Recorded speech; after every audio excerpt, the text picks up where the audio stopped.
Hello everyone, welcome और welcome back. तो आज हम प्रैक्टिस करेंगे आर्टिकल्स के क्वेश्चन। मैं आर्टिकल पहले ही पढ़ा चुकी हूँ, तो मैंने सोचा सबसे पहले आर्टिकल्स का ही प्रैक्टिस सेट लेके आया जाए। So let's see how many questions are you gonna answer correct and let's get started.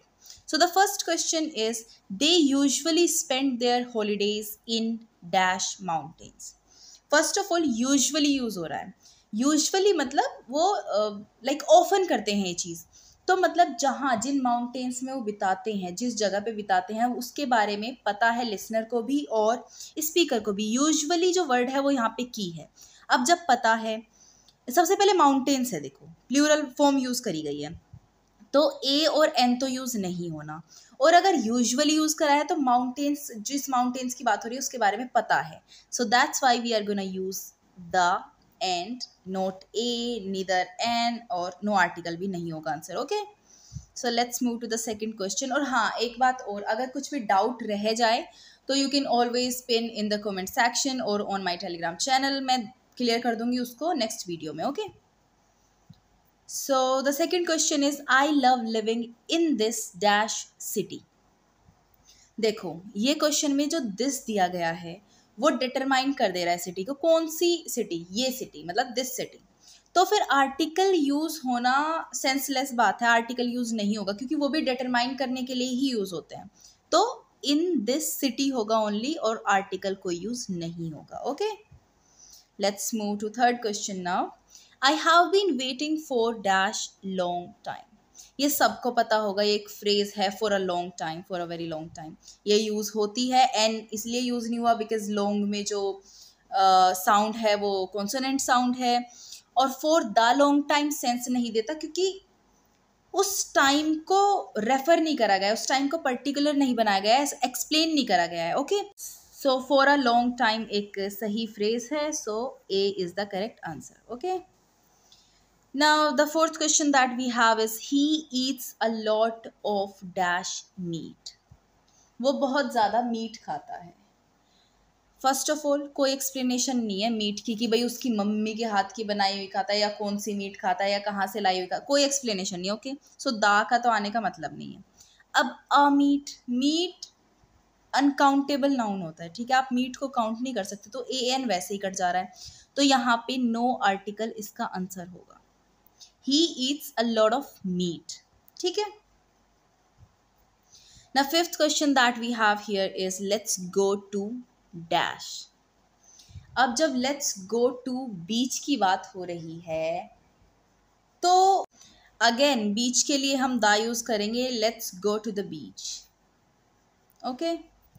Now sixth question that we have is, can you speak Spanish? मैंने आंसर वैसे दे ही दिया है, कैन यू स्पीक स्पेनिश। देखो अगर यहाँ पे आ जाता can you speak dash Spanish language, अगर मैं लैंग्वेज भी ऐड कर देती स्पेनिश के बाद तो हमें दा का यूज़ करना पड़ जाता। क्यों? क्योंकि लैंग्वेज वहाँ पे नाउन हो जाता है, स्पेनिश उसको पर्टिकुलर बनाएगा, एडजेक्टिव हो जाता, और दा वो पर्टिकुलर बन गई है क्योंकि स्पेनिश एक पर्टिकुलर लैंग्वेज है खुद में, तो इसलिए दा आता, ठीक है। लेकिन अगर हम बोल रहे हैं सिर्फ स्पेनिश तो हम कोई भी आर्टिकल यूज नहीं करेंगे। समझ में आया?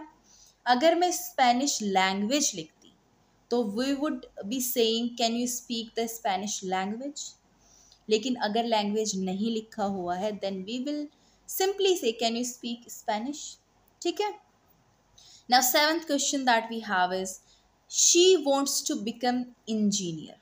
फर्स्ट ऑफ ऑल अगर मैं दा लगाने का कोई सेंस नहीं है अगेन, क्योंकि पर्टिकुलर थोड़े ना है वो चीज़। इंजीनियर ऑफ वॉट, किसी पर्टिकुलर चीज़ एरिया में थोड़े ना इंजीनियर बोल रहा है, बस सिंपली इंजीनियर बोला है। दूसरी बात, अगर मैं कोई आर्टिकल ना लगाऊं तो दुनिया में वो ऐसा हो जाएगा कि वही इकलौती है जो इंजीनियर बनना चाहती है, ठीक है, और कोई इंजीनियर बनना ही नहीं चाहता। तो यहाँ पे आएगा she wants to become an engineer.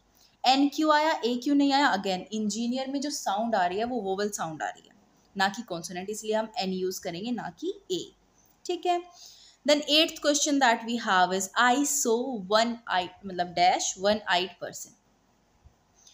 अगर मैं यहाँ कोई आर्टिकल नहीं लगाती हूँ तो ये आई सो वन आइड पर्सन, मतलब दुनिया में एक आंख वाला व्यक्ति है और मैंने उसको देखा है, ऐसा तो नहीं होगा ना, ये तो सेंसलेस बात है।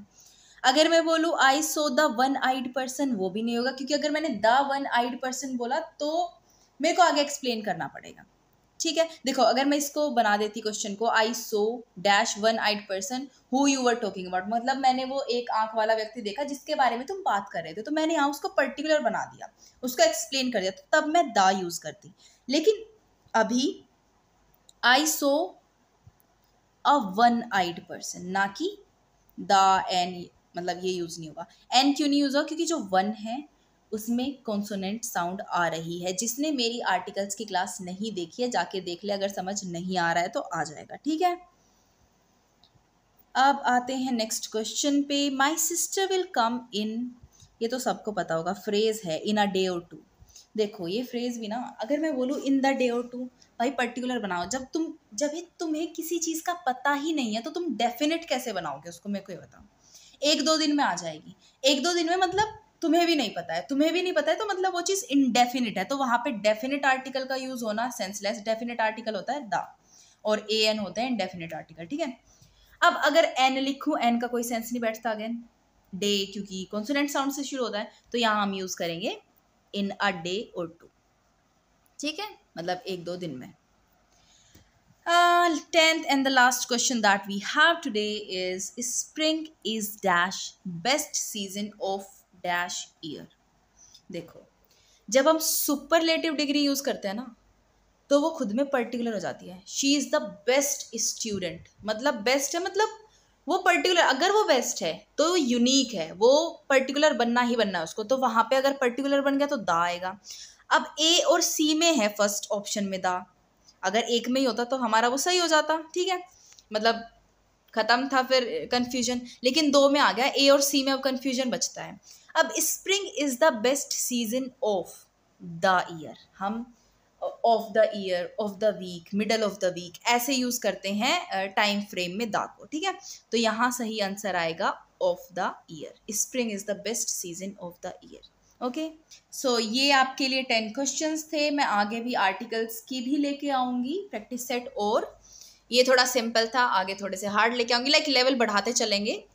और जो मैं पढ़ा रही हूँ, जो जो चैप्टर पूरा होता जाएगा, मैं उन चैप्टर्स के आगे प्रैक्टिस सेट लेके आती रहूंगी। I hope you loved it. If you did, please give it a thumbs up and subscribe to my channel, and I will see you in the next video. Till then stay happy, healthy and bye.